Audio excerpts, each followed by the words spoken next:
Welcome back, Rebs. We are still undefeated, but not without a couple heart attacks this weekend, right? Very interesting weekend, and we are about to get all into it. I'm your host, Erica Durkee. I'm Max Sertus. I'm Mariah Evans. And I'm Henry Stewart.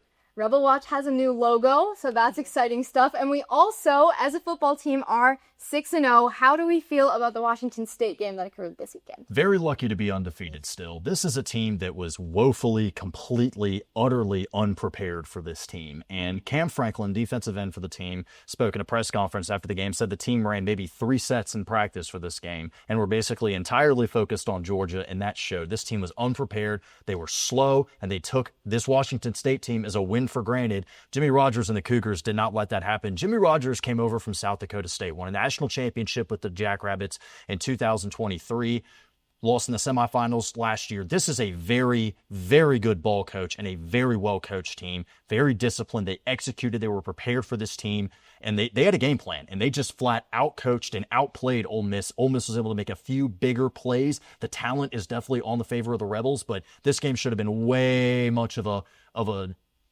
blowout than it was. And massive credit to quarterback Zebby Eckhouse for the Cougars, Coach Jimmy Rogers, that whole staff. They came to play in Oxford and exposed Ole Miss and their lack of preparedness for this game. Yeah, I mean, there's an absolutely tremendous trade-off between, being a bad team on Ole Miss's end and then being an extremely well-coached team on the Cougars end and Jimmy Rogers' end. And we talked about that last week, right? We said he was going to be an amazing coach, and that's exactly what he was. And I also want to talk about that defensive line. That was one of the most professional, most well put together defensive lines I've seen play this Ole Miss offense. It was fantastic. I think that's something that is absolutely kudos to Jimmy Rogers and the Cougars. But yeah, it was definitely a wake up call. I think they had some struggles, Washington State, on converting to third down, and that kind of helped us stay in the game. But that was definitely a nail biter of a game. Yes. Trap game. That's all I got. Keywan Lacey, though, for me was the MVP of the game. 24 carries for 142 yards, and he was also the key to Ole Miss's offensive drives. Whenever it was getting going, it was because he was running the ball, and I think he probably is the only MVP I'm giving this week. Yeah, Trinidad Chambliss, got the job done. He's not a bad quarterback by any means, but he didn't look as strong in this game as he had. I will say Ole Miss, it's a shame because we're hearing 1-0, we're going 1-0, we're focusing on the game this week. It's a shame that maybe that's not entirely true because I think that's a great mindset. But we are historically bad off of bye weeks. We lost both games after bye weeks last year, so I think there's a lot of that going on here, but it definitely was a slightly disappointing game. I said we had to dominate, and we didn't, but hopefully we can kind of carry that morale boost into Georgia this upcoming weekend. Yeah, I don't think it really speaks much to how we are as a team or how we're going to be historically. You talk about failure to prepare is prepare for failure, and kind of like Henry said, that's what they did. They didn't prepare, and so the result of that was a very close game against a team that should have been losing by a lot. But granted, I think there were some good takeaways on that side of the ball. Cam Franklin, who we had the pleasure of interviewing last week, he had a forced fumble. He had a sack, really crucial in that game, which was big. That defensive line really stepped it up, and we can talk about that defensive line later with what's going on in the schedule later this week. But I also want to talk about guys like Keywan Lacey. He had a career high 142-yard rushing that game, so he stepped it up. Granted, that's not very impressive given the fact that you're playing Washington State, but I think there are a lot of things that need to be taken into account going into this Georgia game next week. Yeah, I think that you can say it's 142 yards. You can say it's Washington State, but you look at the final score and won this ball game by only 3 points. And he did put up nearly 150 yards on the ground. And Trinidad Chambliss got into the end zone twice through the air, once on the ground. He scored all 3 of Ole Miss's touchdowns.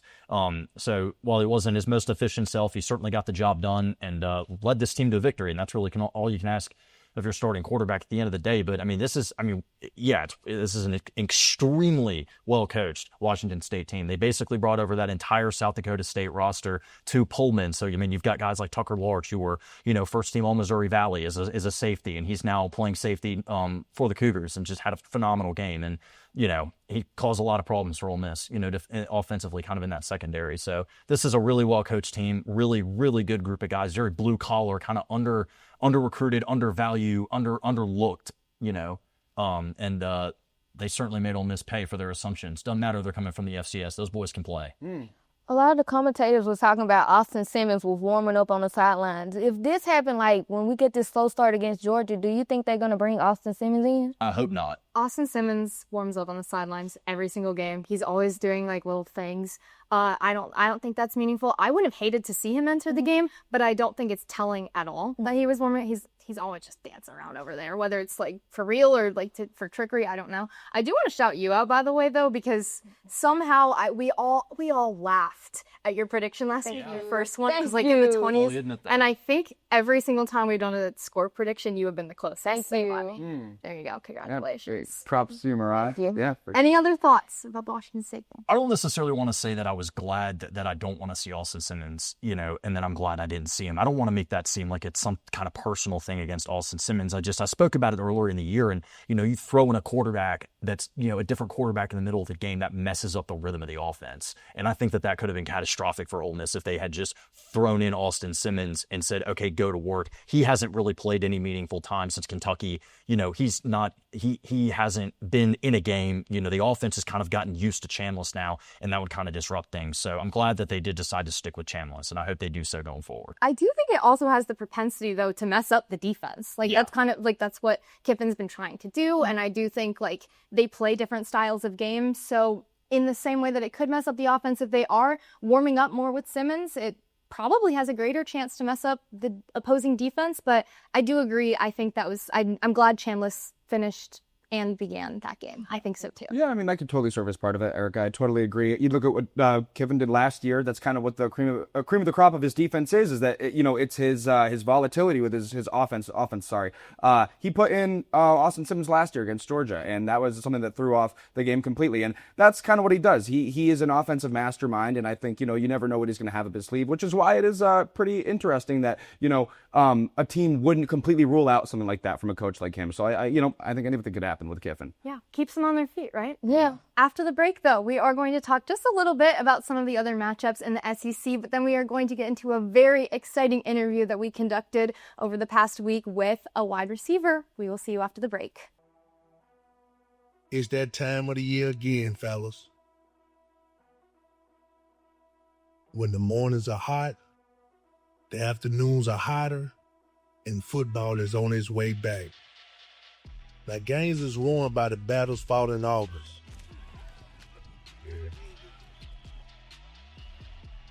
Everyone that's not revered as the Ole Miss legend has been in your shoes before, trying to survive at Mississippi heat, competing for a spot, and doing the sacrifice that it takes to make it in this league.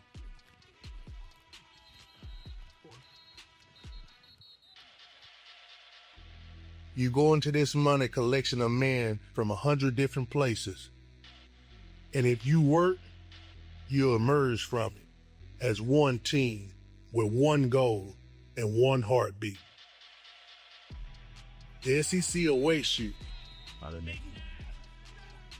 And if they don't know who you are now, they will soon.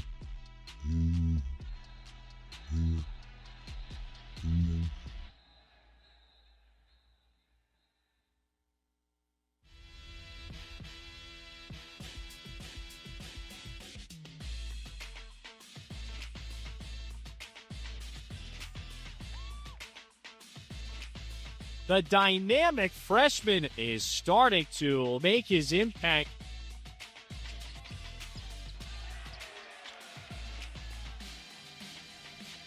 Dagger with the shot clock down to 1. That 3-ball drops for Jamin Brakefield. And Fagan from the corner with a triple. Burrell for 3, and that's a big response. 3-ball. Yes. Miss shooting lights out at the pavilion. And give him one more. Wow. Alley. Oh. No, you can't teach that. Well, that should give Ole Miss a boost.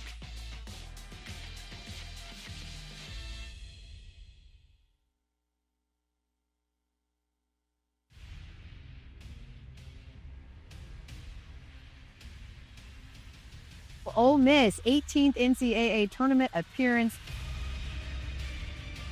This is fun, folks, as Baker's feeling it. Little heat check. Snug Collins for three. Bring it up. Said, I love Madison Scott. Ole Miss Rebels are having a lot of fun, and you can see why.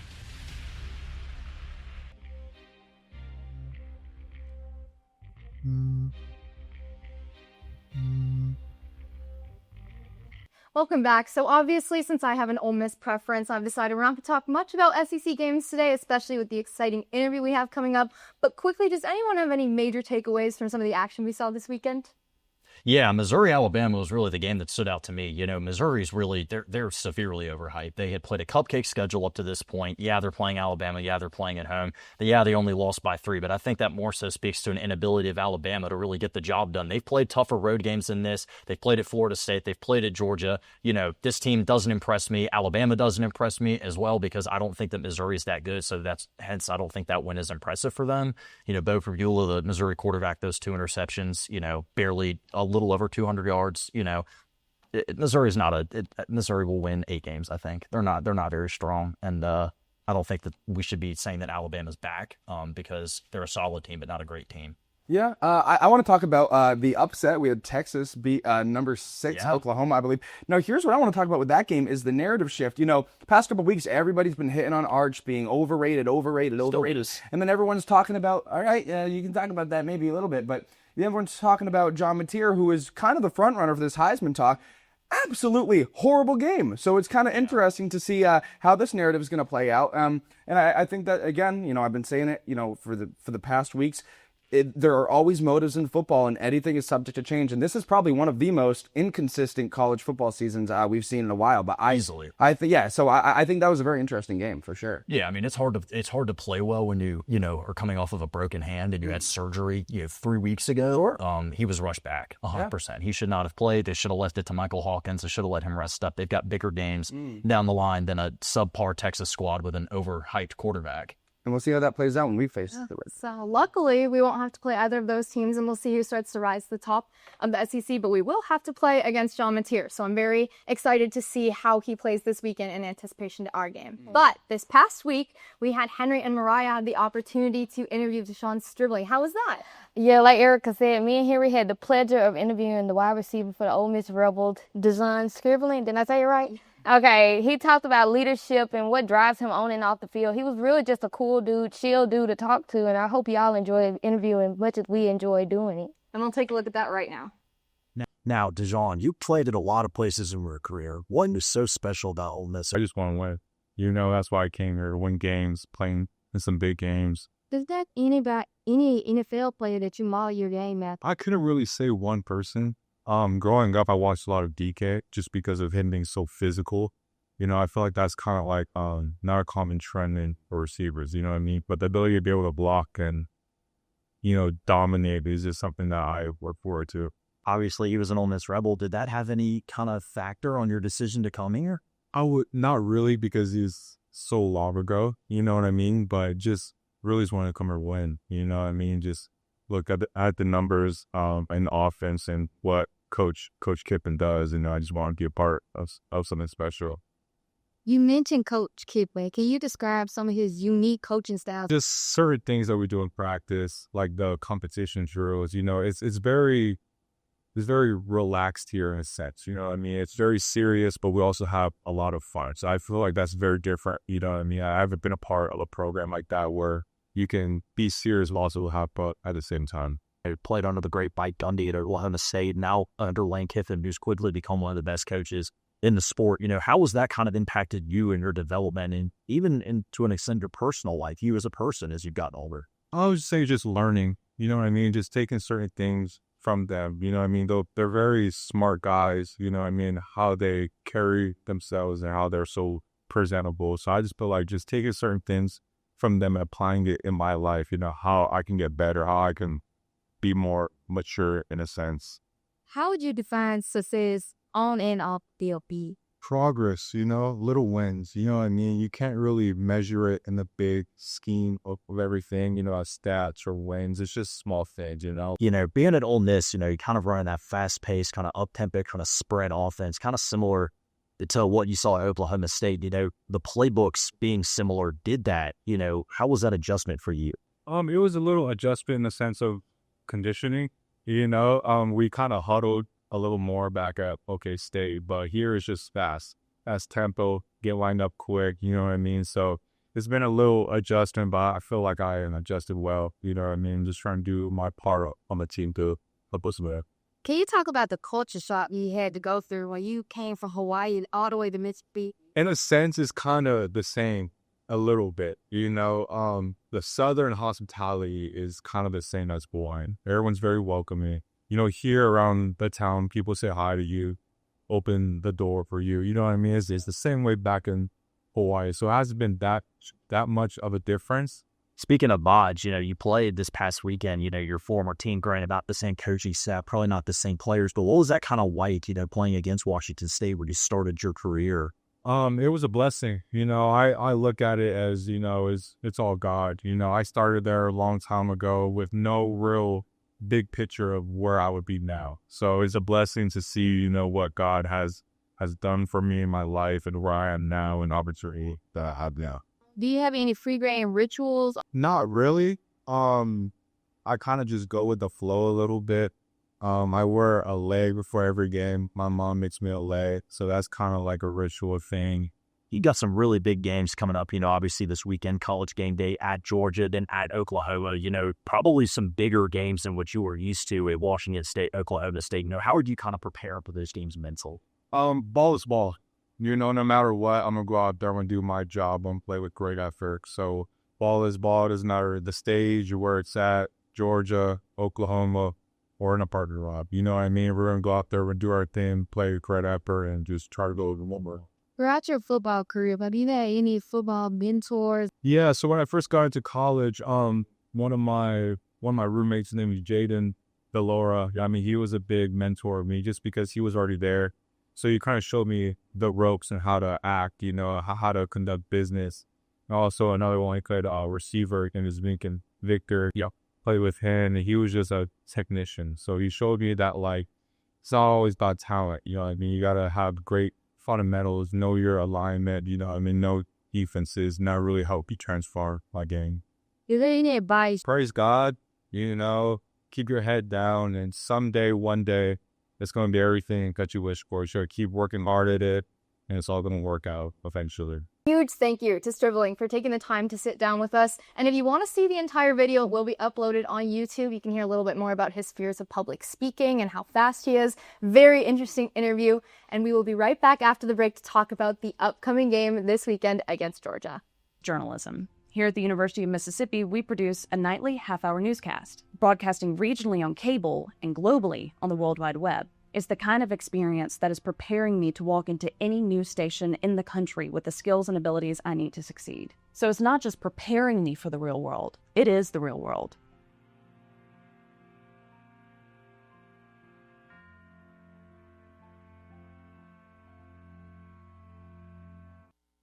Do you love sports? Then you should know about STEM.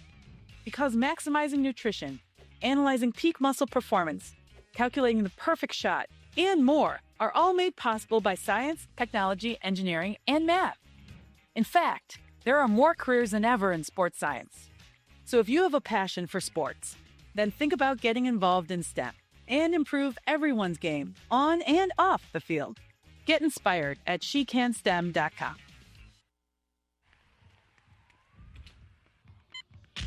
These are more than just the sounds of a safe place to go after school. These are the sounds of interest being ignited and of mentors making an impact. At Boys and Girls Clubs, we don't do just one thing. We do whatever it takes to meet the needs of every kid who comes through those doors. Because whatever it takes is what it takes to build great futures. Great futures start here. We are rebels. For more than 160 years, we've been accomplishing the impossible, from conducting the world's first lung transplant to helping prove Einstein was right. From preserving the past to saving the future. We are Mississippi's flagship university, a place where passion and learning unite, where friends become family, where small-town charm meets world-class innovation. We are the University of Mississippi. We are Ole Miss.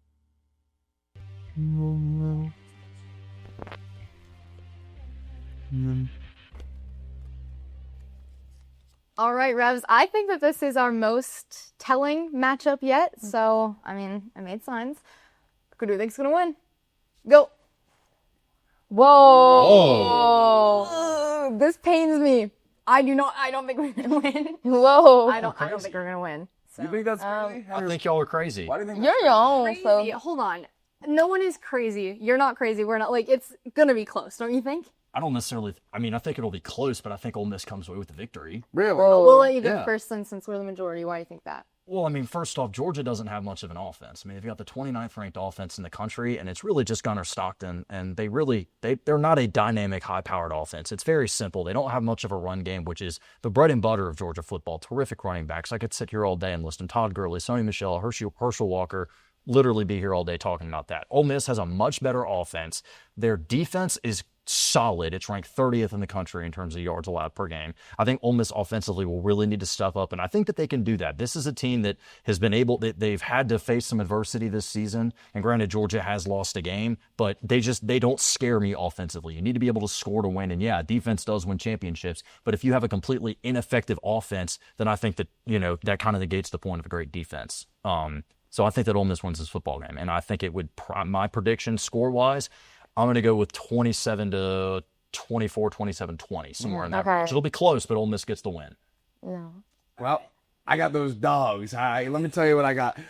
Georgia's got a historically prominent run game, like you said, and I think that they're going to beat Ole Miss's defense down. Look, the lack of look at it's not who they have, it's who we don't have. Our defensive line, I don't think is going to be a great addition to stopping this run game. The lack of Walter Nolan last year played an insane credit to stopping that run game. We don't have him this year. We have Cam Franklin, and then we still have a relatively new defensive line. I think that's going to be big. I also think it's Kirby Smart's defense, which is always historically magnificent, versus Lane Kiffin's volatile, gunslinging cowboy offense. That's what we're going to see here. So I think the game's going to come down to defenses, and I think, honestly, that goes to Georgia. I also want to talk about, it's a home atmosphere.